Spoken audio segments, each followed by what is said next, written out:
July 22, 2025.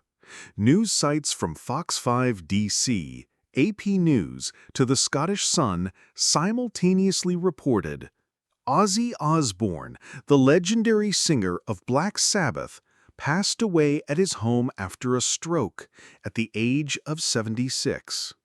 The entire music world was shocked, but in the darkness of that loss, something was wrong.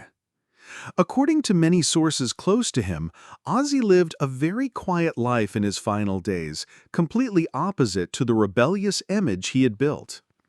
It was rumored that he was completing a secret diary, a place to record confessions, music industry secrets, and even untold memories of famous rockers.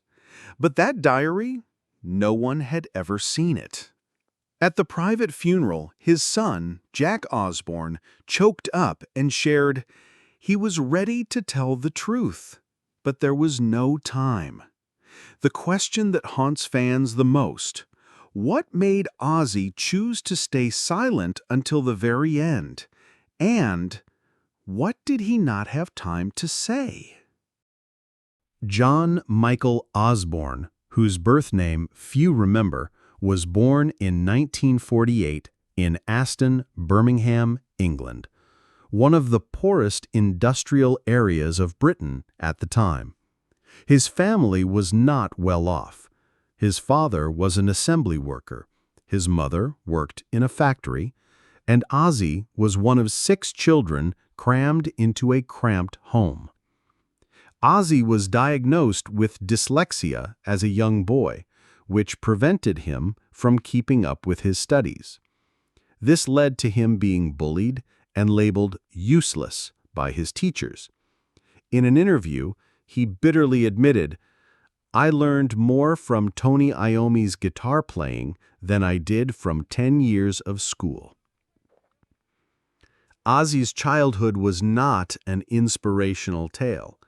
It was a dark dungeon filled with guilt, anger, and music.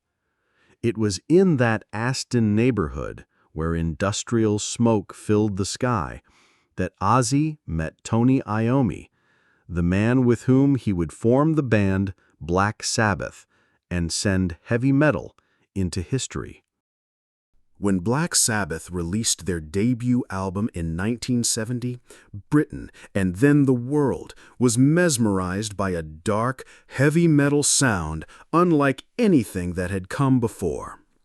And at the center of the storm was Ozzy Osbourne, a voice with a haunting, feral, almost otherworldly tone.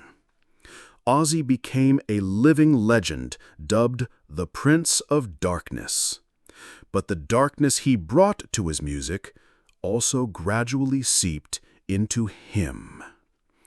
Alcohol, drugs, endless partying, not the mark of a free-spirited artist, but a mask to hide the insecurities and emptiness of his childhood. He admitted in his autobiography, "I never wanted to be a legend. I just wanted to survive the night." In 1979, after a series of chaotic shows, conflicts, and drug abuse, Ozzy was fired by his own members of Black Sabbath.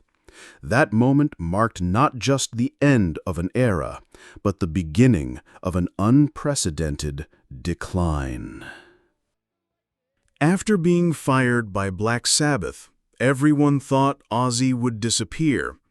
But ironically, that was when he achieved his greatest personal success, with a series of hits such as Crazy Train, Mr. Crowley, and especially the album Blizzard of Oz, 1980.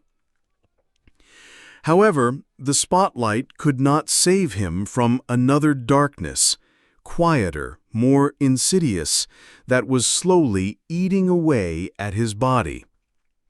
Starting in the 2000s, Ozzy continued to have neurological problems, shaking hands, losing control of his voice, and by 2020, he officially confirmed he had Parkinson's disease. The disease progressed slowly but was completely devastating. His famous voice gradually disappeared, his body convulsed, and his eyes that once burned on stage were now dull behind frosted glasses.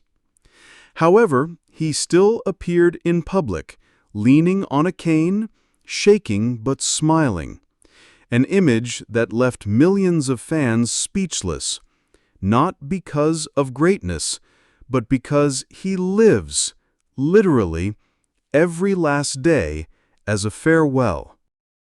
On July 22, 2025, Ozzy Osbourne breathed his last breath at his Buckinghamshire mansion. No stage, no spotlight, no enthusiastic audience. Only his family by his side and an unfinished notebook placed on his bedside table. Many believed that it was his life diary, where Ozzy once planned to tell the secrets no one had ever known, the scandals, the mysteries of the rock world, and the deep regrets that he never dared to reveal.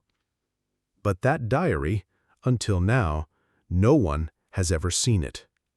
His wife, Sharon, simply said, "There are truths that don't necessarily need to be told. Maybe he wanted to keep them so he could rest in peace." Ozzy's funeral was held in a private atmosphere. His son, Jack Osbourne, choked up. "My father didn't want anyone to cry. But if he could, he would smile because he could finally sleep in peace." The legend has passed, but his legacy, from Black Sabbath, the music with the sound of hell, to the image of a man who fell to the bottom but always got back up, will forever be engraved in the hearts of millions. And in the heart of the music world, there is still a question that has never been answered. What was really in Ozzy Osbourne's final diary?